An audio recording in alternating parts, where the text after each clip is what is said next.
আকৃতির মাছ যা শুধু আমরা দেখতে পারি, কিন্তু যে বড় বড় মাছ তা। আসসালামু আলাইকুম এভরিওয়ান, আমার নতুন ভিডিওতে আপনাদের সবাইকে স্বাগতম এবং আশা করি আমার ভিডিওতে আপনাদের অনেক ভালো লাগবে।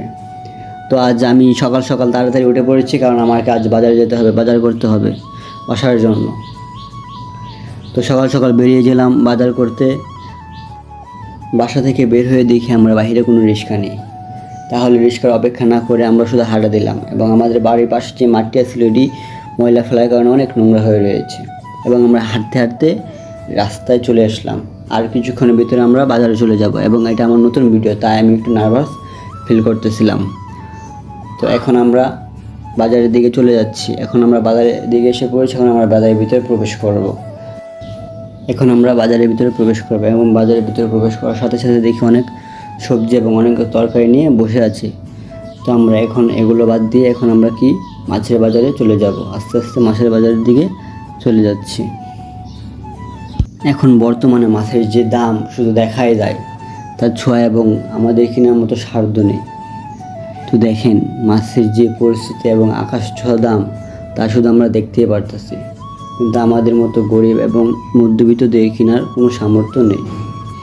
তো দেখেন কি বিশাল বড় বড় আকৃতির মাছ, যা শুধু আমরা দেখতে পারি, কিন্তু যে বড় বড় মাছ তা শুধু আমরা চোখে দেখতে পারি। তা কিনবো এবং আমরা কিনে খাবো, তার কোনো সাধ্য এবং নেই। তো আমরা একজনের কাছে গিয়ে মাছের কথা জিজ্ঞেস করলাম, আর যে দাম বললো তা শুনে তো আমার অবস্থা খুবই খারাপ হয়ে গেছিলো। তখন যে আমি কী করে ওখানে ছিলাম তাই আমি ভাবতেছি। পুরো একবারে আকাশ ছোঁয়া দাম বলতেছিল। এখন আমরা চলে যাচ্ছি তরকারি কেনার জন্য, এবং বাজারে গিয়ে দেখি অনেক কিছু রয়েছে, দেখতে অনেক সুন্দর সুন্দর লাগতেছে। কিন্তু এত সুন্দর হলে কী হবে, আমাদের তো কিনতে হবে না, আর কিনে তো খেতে হবে। কিন্তু যা দাম তা আমরা কী করে কিনবো? এবং আমি জিজ্ঞেস করলাম, যা দাম বলছিল তা একবারে সাধারণ না, তা আমাদের জন্য অনেক বেশি হয়ে যায়। কিন্তু যাদের সামর্থ্য আছে তাদের কাছে কিছুই না, কিন্তু আমাদের জন্য অতি সামান্য হয়ে যায়। তাই আমরা এখান থেকে চলে যাচ্ছি। আর আমার বাজারে এসে আমার ফেসটা একবারে আউলে গেছে ঘামতে ঘামতে। অবশেষে কোনো মতো কষ্ট করে আমরা বাজারটি শেষ করলাম, এবং আমরা একটা রিক্সা দিয়ে আমাদের বাসায় চলে যাচ্ছি। এবং রিক্সাতে যাওয়ার সময় রাস্তাটি এতই ভাঙা ছিল যা আমার ভিডিও করতে অনেক সমস্যা হয়েছে, ক্যামেরা অনেক নাড়াচাড়া করছে। আর এখন আমরা যাইতেছি। আর আমার একটা বন্ধু কোন সময় থেকে ফোন যাচ্ছে তাড়াতাড়ি কলেজে যাওয়ার জন্য। আর আমি একবার সকাল সকাল উঠে পড়ছি, কিন্তু এদিকে সময় দেখে একবার অনেক অল্প। তাড়াতাড়ি করে যাইতেছিলাম, আমাকে বলতাম তাড়াতাড়ি করে যাই, কিন্তু রাস্তার যে পরিস্থিতি দেখেন কী অবস্থা। আর আমার একটা সামনে বন্ধু দাঁড়িয়ে আছে, ওই যে দেখছেন, সে আমার জন্য অনেকক্ষণ অপেক্ষা করতেছে। এবং আমরা অবশেষে আমাদের বাসায় কাছাকাছি প্রায় চলে এসেছি, এবং আমরা এখন বাসায় যাব। আর এই মাঠটা দেখতে অনেক সুন্দর, এবং গতকালকে বৃষ্টি হওয়ার কারণে মাঠটি পানিতে ভরে গিয়েছে, তাও আরও দেখতে আকর্ষণীয় লাগতেছে। কিন্তু আমি রিকোয়েস্ট করব মাটি যাতে পরিষ্কার এবং পরিচ্ছন্ন থাকে। অবশেষে আমি রেডি হয়ে কলেজের জন্য যাচ্ছি এখন। আর আমার বন্ধুটা ক্যামেরার সামনে আসতে এখন একটু লজ্জা ফিল পাচ্ছে। আর আমার বন্ধু অনেকক্ষণ ধরে আমার জন্য অপেক্ষা করেছে, তাকে ধন্যবাদ জানাই। তো এখন আমরা দুই বন্ধু কথা বলতে বলতে প্রায় চলে এসেছি কলেজের কাছে, এবং বাইরে দেখি কিছু মেয়ে অপেক্ষা করতেছে কলেজের বাইরে। তো আমরা বেশি কথা না বলে কলেজের ভিতরে প্রবেশ করলাম। প্রবেশ করার সাথে সাথে দেখি আমার এক বন্ধু ক্লাসের ভিতরে একা একা বসে ফোন চালাচ্ছে।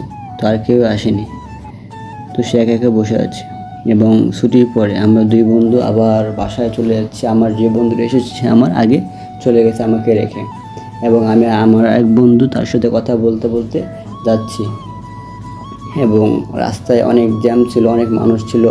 মহিলা কলেজ থেকে ছুটি হয়েছে, আরও এইগুলো মিলে অনেক জ্যাম, রাস্তাঘাট একবার ভরে গেছে। কিন্তু আমি যেদিকে যাচ্ছি সেদিকে কোনো জ্যাম ছিল না বা যানজট ছিল না। তো আমি আর আমার বন্ধু সুন্দর করে কথা বলতে বলতে চলে যাচ্ছি। আর অবশেষে আমরা হাঁটতে হাঁটতে চলে এসেছি সেই মাঠের কাছে, এবং আমার বাসার কাছে আর একটু বাকি আছে সময়।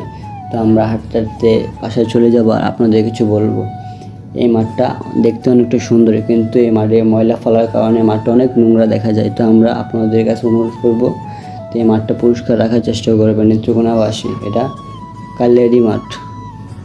তো এটা হচ্ছে আপনাদের কাছে রিকোয়েস্ট করতেছি, মাঠটা প্লিজ দয়া করে পরিষ্কার এবং পরিচ্ছন্নতা রাখবেন, যাতে মাঠটা দেখতে তো অনেক সুন্দর, কিন্তু মাটির ময়লা ফেলার কারণে তা অনেক বিশ্রী দেখা যায়।